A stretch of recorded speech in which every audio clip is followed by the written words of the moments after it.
Kisah heroik dari prajurit Tentara Nasional Indonesia selalu ada dalam berbagai pelagaan. Salah satunya kisah prajurit Kopassus yang melakukan misi di Lebanon. Saat itu, prajurit dari Baret Merah tengah ditugaskan berhasil menyelamatkan pasukan elit Spanyol dari kepungan milisi Hizbullah. Kisah ini diceritakan dan ditulis kembali dalam buku berjudul Kopassus untuk Indonesia, sebuah karya yang disusun oleh I.A. Natagra dan Iwan Santosa. Kejadiannya bermula ketika tim recce atau pengintai dari Spanyol berpatroli di sekitar daerah Lebanon, membawa 60 orang pasukan dengan 10 unit panser. Di tengah perjalanan, mereka melihat sebuah kabel di saluran air. Kabel yang diduga merupakan aliran komunikasi milik Hizbullah. Barang itu pun difoto sebagai barang bukti untuk dilaporkan kepada komandan mereka. Sayangnya, kegiatan tersebut diketahui oleh anggota milisi Hizbullah. Mereka pun dikejar kemudian dikepung oleh pasukan milisi Hizbullah dengan senjata lengkap, menggunakan motor trail dan membawa senjata AK-47 serta roket anti-tank atau RPG.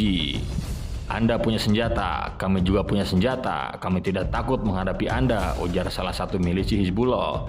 Berada dalam posisi terdesak, militer Spanyol segera menghubungi anggota TNI yang juga ada di Lebanon.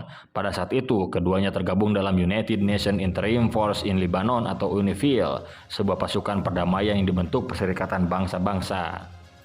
Pasukan TNI yang datang segera menengahi kedua kelompok tersebut dan memintanya untuk berdialog. Pihak milisi Hizbullah pun setuju untuk berdialog dan menghentikan pengejaran.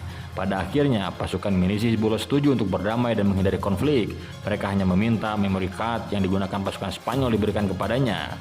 Syarat ini pun disetujui oleh pihak militer Spanyol tanpa ada pertentangan berarti. Setelah keadaan lumayan membaik, pasukan TNI coba meluruskan masalahnya kepada anggota milisi Hizbullah. Pasukan TNI memang terkenal dekat dengan warga sekitar, gemar membantu dan dinilai ramah oleh masyarakat Lebanon yang pernah bersinggungan. Hal ini pun divalidasi oleh seorang pasukan anggota milisi Hizbullah.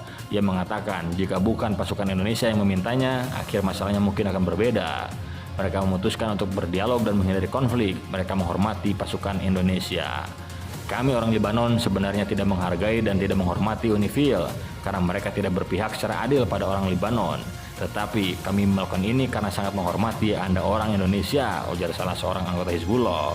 Setelah peristiwa itu, Chief of CIMIC Sektor Mayor Ferreira mengucapkan terima kasih kepada staf CIMIC Indonesia atas bantuan penyelesaian masalah, termasuk perlindungan serta pengamanan terhadap tim recce Spanyol. Bravo TNI!